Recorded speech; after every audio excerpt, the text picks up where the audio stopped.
Hoje eu chamei um tema aqui, eu acho que é muito interessante para aquelas pessoas que estão trabalhando com corretagem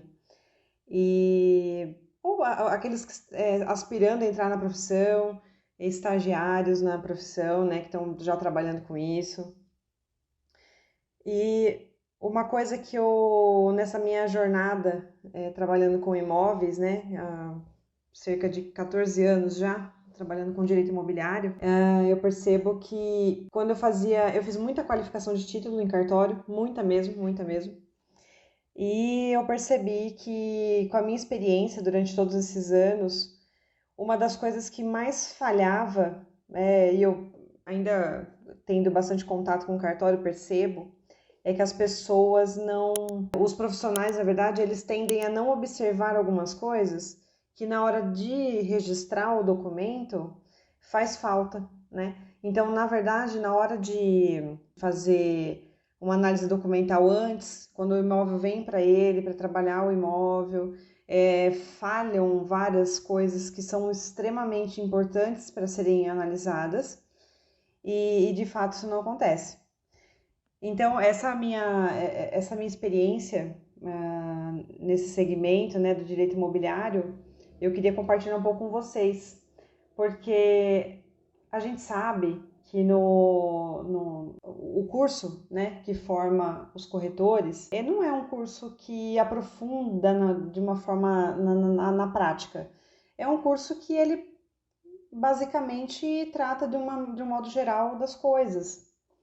E isso não é interessante, porque na prática mesmo acontece completamente diferente, acontecem coisas que o corretor muitas vezes não está preparado. A gente vê isso diariamente, né? A falta de preparo e a dificuldade que é encontrada para essas pessoas que estão começando na carreira e até mesmo aquelas pessoas que já estão há anos trabalhando com isso, tem dificuldades, na verdade, tem muita dificuldade mesmo já trabalhando há bastante tempo. O que eu tenho certeza que não se aprende no curso de TTI, eu tenho certeza absoluta, porque eu sou advogada, eu trabalho na área faz muitos anos, eu sou formada há muitos anos, mas eu tenho certeza que não tem no curso porque eu já fiz o TTI, né, o curso de técnica em transações imobiliárias. Eu fiz o curso e eu sei que esse tipo de matéria não existe. Para mim, uma das coisas mais importantes quando a gente pega um imóvel para a gente pega assim, né, ou quando o corretor pega um imóvel para trabalhar, é ele saber lá na frente qual é a efetividade que vai ter o registro, se vai ser registrado o documento ou não. E se aquele imóvel que ele pegou pode ser vendido, porque eventualmente você está nas suas mãos um imóvel que de fato não pode ser vendido. Então o que acontece? Esse tipo de matéria, que é a parte registral imobiliária, que envolve as técnicas de cartório, como se faz uma análise de documento, para lá na frente de fato ter uma efetividade no registro e eu saber de forma antecipada como que esse imóvel pode ser trabalhado para quando eu efetivamente for vender ou alugar, ele já está redondo, ele é um imóvel completo, ele é um imóvel que pode ser vendido, sem problemas, porque o objetivo é trabalhar a ideia do imóvel ser vendido sem qualquer tipo de problema, né? Então, o direito notarial e registral, que a gente usa demais na carreira, os corretores usam demais na carreira, embora não conheçam, não saibam, né? Com profundidade do tema, como eu disse no TTI, não tem informação nesse sentido. Se tiver algum deles, né? O que eu fiz pelo menos não tinha, mas se tiver algum curso que tenha, de fato, ele não é aprofundado, não tem nada.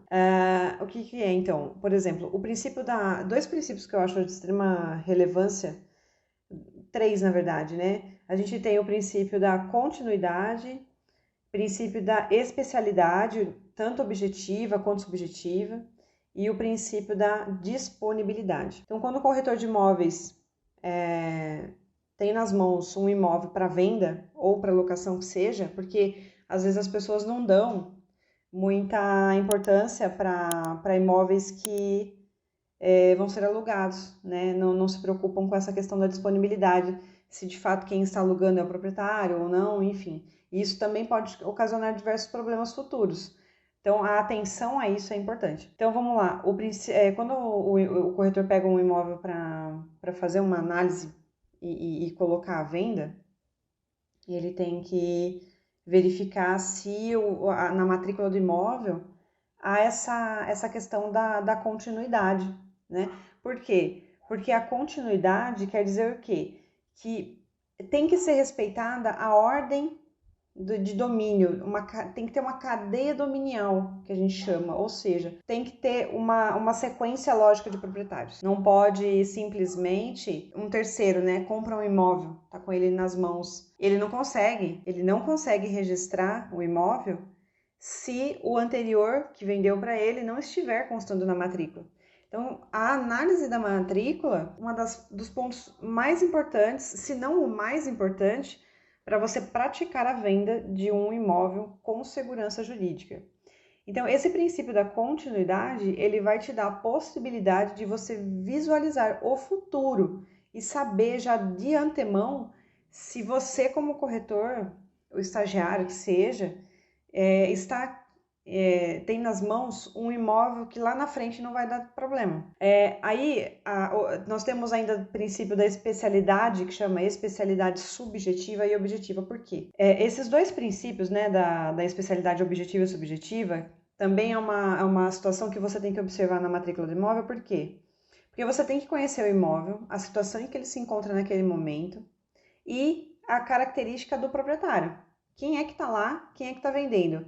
Aí, se você observar o princípio da especialidade subjetiva com o princípio da continuidade, você vai perceber que eles se casam, eles se cruzam também. Por quê? Se eu tenho o que respeitar a continuidade e eu fizer uma análise equivocada nessa especialidade subjetiva, que subjetiva vem do sujeito, né, da pessoa, do proprietário, se você não fizer essa análise minuciosa e saber que quem está ali pode vender e quanto ele pode vender, porque muitos imóveis estão em condomínio, às vezes não pode ser vendido por uma pessoa ou por outra. Essa análise subjetiva é de extrema relevância e importância, que também vai dar efetividade lá na frente, mesclando com o princípio da continuidade. E a especialidade objetiva é uma análise do imóvel em si, né? Corretor que muitas vezes não sabe analisar se tem um imóvel com construção averbada, eventualmente ele vai precisar fazer um financiamento e ele não consegue fazer porque não tem averbação de construção, mas por onde ele tem que começar, né? O que ele tem que observar para ver se aquele imóvel é passível de averbação de construção, como que tá, a descrição matricial mesmo, que é a descrição do imóvel na matrícula, se a descrição está correta, está nos termos da legislação vigente ou não.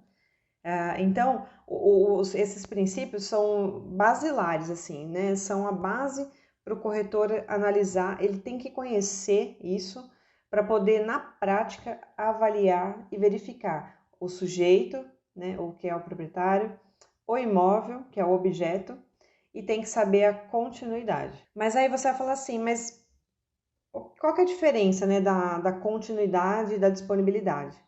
Porque o princípio da disponibilidade é o princípio que trata diretamente do fato de quem está vendendo poder vender. Porque pode acontecer de uma pessoa falar que é o proprietário do imóvel, e isso não acontece poucas vezes, eu já vi muitas vezes. Eu trabalho diariamente com corretores, e o que a gente mais recebe é a pergunta, mas não está no nome dele, ele pode vender? Olha, ele tem um título aquisitivo anterior que prove, no mínimo, que ele comprou daquela pessoa que está na matrícula, porque a continuidade é justamente isso. Você tem uma cadeia de aquisições, seja onerosa, né, venda e compra, permuta, qualquer coisa, e tem as gratuitas, né, doação, enfim. Não importa o meio da compra, se ela é onerosa, o meio da aquisição, no caso, da transação, se ela é onerosa ou se ela é gratuita. O importante é que se observe se quem está colocando nas suas mãos, o seu cliente proprietário, se ele está colocando na sua mão o imóvel que está no nome dele, ou no mínimo, que ele tenha um título aquisitivo anterior e que você consiga olhando na matrícula e olhando no título que ele te mostrou, que você consegue fazer um vínculo mínimo. Por quê? Porque na hora de registrar, aí você vende, né? Você vende o imóvel, que legal. Aí chega no terceiro, né? O terceiro, que é, no caso, vamos chamar ele de comprador aqui, é o terceiro adquirente, ele não vai conseguir registrar direta a escritura dele. Ele vai ter que registrar as anteriores.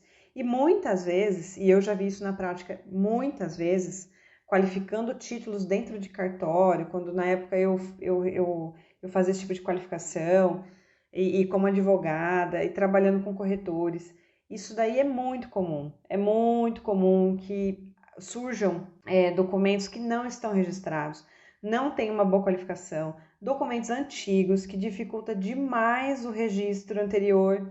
Então, se o seu cliente proprietário tem uma escritura, sei lá, de 1995, 2000, não sei, que seja, às vezes a dificuldade de você conseguir registrar esse documento é muito grande, porque naquela época a lei não exigia uma coisa que hoje a lei exige. Tem uma questão que chama o princípio do tempus regit actum, né? Que o tempo rege o ato. Então, muitas vezes a escritura lá atrás não tinha possibilidade de registro, tinha possibilidade de registro, mas hoje ela não tem mais por alguns requisitos legais que foram alterados, que naquela época não se exigia, mas o cartório vai exigir.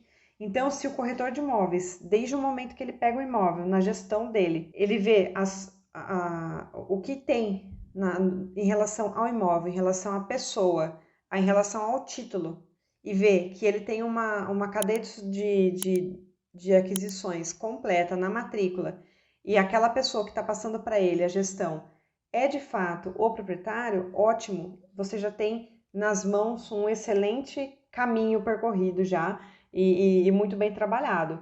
Mas aí não para por aí. Por quê? Porque daí depois vão vir outras questões, outras situações que você vai ter que analisar, você vai ter que ver de documentação pessoal, enfim, do próprio imóvel, né, que não é o tema hoje aqui, mas são questões que são relevantes e o corretor de imóveis tem que saber. Não é porque, mas não é advogado que vê isso?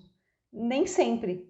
O advogado ele vai aparecer ali mais para a parte final da elaboração contratual, eventualmente algumas orientações jurídicas mais aprofundadas, né, que é papel do advogado fazer. Mas essa análise inicial, para você ter um imóvel bom nas mãos, para você trabalhar ele, esse daí você não tem como fugir. Você, como corretor de imóveis, você tem que saber analisar, e a gente ensina isso diariamente, né?